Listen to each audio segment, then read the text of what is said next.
মানে জামাই এসছি আগে যা। অহনু বইকালে এডে যাম দুলা ভাই। তই কি মাছ আনো?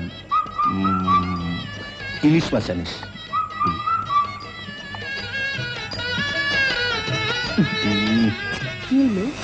এত জাপসালো কাটা কোটা কিছুই দেখি না। মানে বৈঠকখানার বাতিটা এখানে লাগাতো।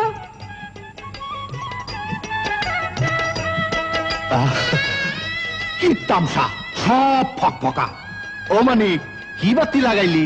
কে ফিলিপ? আলো যেমন টেকেও তেমন।